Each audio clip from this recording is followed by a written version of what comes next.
दोस्तों, आज हम लेकर आए हैं एक और नई कहानी। ये कहानी बहुत ही रस भरी है। पूरी कहानी सुनने के लिए अभी वीडियो को लाइक करें, चैनल को सब्सक्राइब करें और नोटिफिकेशन बेल को दबाना न भूलें।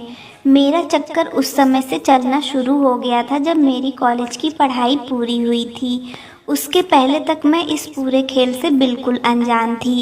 एक लड़के से प्रेम प्रस्ताव मिला जिसका नाम अनुरूप था, लेकिन मेरे अंदर इतनी हिम्मत नहीं थी कि मैं उस प्रस्ताव को स्वीकार कर सकूं। जैसे ही मुझे प्रस्ताव मिला, मैं शर्म की वजह से लाल हो गई थी। उस वक्त मेरे दिमाग में बस एक ही बात आई थी, उसके सामने से भाग जाऊं। मैं भागकर अपने घर में जाकर छिप गई। उस समय मेरे हृदय की गति इतनी तेज थी मानो दिल फट ही जाएगा। मुझे पूरी रात नींद नहीं आई। मेरे अंदर इतनी हिम्मत नहीं थी कि मैं उसका सामना कर पाऊँ। मैं 2 दिन तक अपने घर से बाहर नहीं निकली, लेकिन उसके बाद जब मैं उससे मिलती तो मैं अपनी नज़रें चुराकर उसे देख रही थी। मैंने उससे कभी प्यार या दोस्ती के लिए हाँ नहीं किया था, लेकिन अनिरुद्ध मानो एक जादूगर था। मेरे कुछ कहने से पहले ही समझ जाता था। शायद उसने तब भी मेरे मन की बात जान ली थी। उसने उस दिन मुझसे बस इतना कहा, शालिनी, तुम्हारे मन में ये डर है कि बाहर किसी को ये बात पता न चल जाए, तो परेशान ना हो, मुझ पर भरोसा करो। मैं भी अनिरुद्ध से काफ़ी पहले से प्यार करती थी। उसका प्यार मुझे मिलेगा या नहीं पता नहीं था, बस प्यार करती थी। आपको सुनकर हंसी आएगी कि मैं इतना भी नहीं जानती थी कि प्यार में क्या क्या होता है। अनिरुद्ध मेरे लिए एक ऐसा नाम था जिसे याद मात्र करने से पूरे शरीर में बिजली दौड़ जाती थी।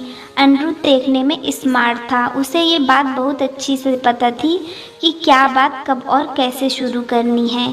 मेरे मन में अपने अनिरुद्ध से मिलने की बात तो आती थी, पर मैं उससे कह नहीं पाती थी। जब वो मिलने की कहता तो मैं शर्म के मारे टाल मटोल कर देती थी, लेकिन कब तक करती। फिर एक दिन आया जब हमारा मिलने का प्लान बना। छोटे कस्बे में मिलने के लिए होटल तो होते नहीं हैं।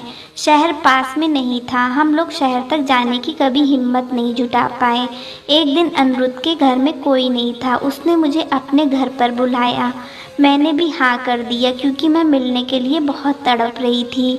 वहाँ इंतज़ाम होना मुश्किल नहीं था। ये मुझे समझ ही नहीं थी कि मैं अपने अनिरुद्ध से मिलने तो जा रही हूँ, लेकिन वहाँ होगा क्या और मन में क्या था कुछ नहीं मालूम था।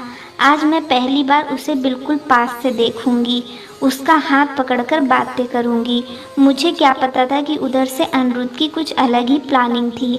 मैं घर से बहाना बनाकर उसके घर पहुंच गई। जैसे ही मैं घर के अंदर गई, उसने मुझे पकड़ लिया।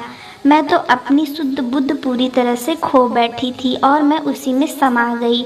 अनिरुद्ध धीरे धीरे सभी सीमाएं लांघता गया। कुछ ही पल में हम दोनों एक हो गए। मेरे लिए ये बिल्कुल नया अनुभव था। जो भी था मुझे बहुत अच्छा लगा। फिर हमारी मुलाकातें होती रही। दोस्तों, अगर ये कहानी अच्छी लगी हो तो शेयर करें।